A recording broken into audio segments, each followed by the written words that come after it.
ನಮಸ್ತೆ ಎಲ್ಲರಿಗೂ. ನಾನು ಇವತ್ತು ಕ್ಯಾಪ್ಸಿಕಮ್ ಯೂಸ್ ಮಾಡಿ ಬೆಳಗಿನ ತಿಂಡಿ ಮಾಡೋದು ಯಾವ ರೀತಿ ಅಂತ ತೋರಿಸ್ಕೊಡ್ತೀನಿ ಬನ್ನಿ. ಇದು ತುಂಬಾ ಈಸಿ ಹಾಗೆ ಕ್ವಿಕ್ಕಾಗಿ ಮಾಡ್ಬೋದು.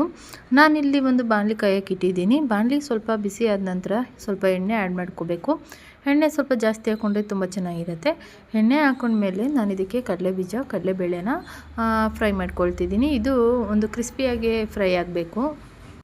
ನಂತರ ನಾನಿಲ್ಲಿ ಈರುಳ್ಳಿ ಟೊಮೊಟೊ ಹಾಗೆ ಕ್ಯಾಪ್ಸಿಕಮ್ನ ಕಟ್ ಮಾಡಿ ಇಟ್ಕೊಂಡಿದ್ದೀನಿ. ಮೂರನೇ ಈಕ್ವಲ್ ಆಗಿ ಸ್ಲೈಸ್ಗಳಾಗಿ ಕಟ್ ಮಾಡಿ ಇಟ್ಕೊಂಡಿದ್ದೀನಿ. ಹಾಗೆ ಸ್ವಲ್ಪ ಕರಿಬೇವು. ನಾನು ಕರಿಬೇವು ಹಾಕಿದ ನಂತರ ಈ ಕ್ಯಾಪ್ಸಿಕಮ್ನ ಎಣ್ಣೆಯಲ್ಲಿ ಫ್ರೈ ಮಾಡ್ಕೊಳ್ತಿದ್ದೀನಿ. ಇದನ್ನು ಚೆನ್ನಾಗಿ ಫ್ರೈ ಮಾಡ್ಕೊಬೇಕು.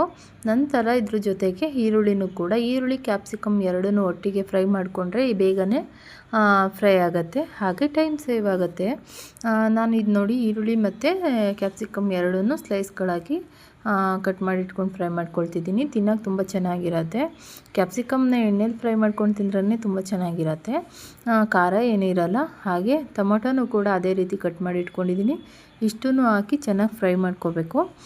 ಇದನ್ನು ಬೇಗನೆ ಒಂದು ಫ್ರೈ ಮಾಡಬೇಕು ಅಂತ ಅಂದರೆ ಸ್ವಲ್ಪ ಸಾಲ್ಟ್ ಆ್ಯಡ್ ಮಾಡ್ಕೊಬೇಕು. ಉಪ್ಪು ಆ್ಯಡ್ ಮಾಡ್ಕೊಂಡಿದ್ದ ನಂತರ ಬೇಗನೆ ಅದು ಬೆಂದು ಸಾಫ್ಟ್ ಆಗುತ್ತೆ. ನೋಡಿ ಎಣ್ಣೆ ಎಲ್ಲ ಬಿಟ್ಕೊಳ್ತಾ ಇದೆ.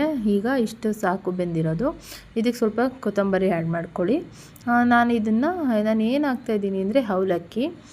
ಕ್ಯಾಪ್ಸಿಕಮ್ ಫ್ರೈ ಜೊತೆ ಅವಲಕ್ಕಿ ಹಾಕ್ಕೊಂಡು ತಿಂದರೆ ಬೆಳಗಿನ ತಿಂಡಿ ಸೂಪರಾಗಿರುತ್ತೆ. ನೋಡಿ ಇಷ್ಟೇ, ಒಂದು 10 ಮಿನಿಟ್ಸಲ್ಲೆಲ್ಲ ರೆಡಿ ಆಗುತ್ತೆ. ಓಕೆ, ಈ ವಿಡಿಯೋ ಇಷ್ಟ ಆದರೆ ಲೈಕ್ ಮಾಡಿ.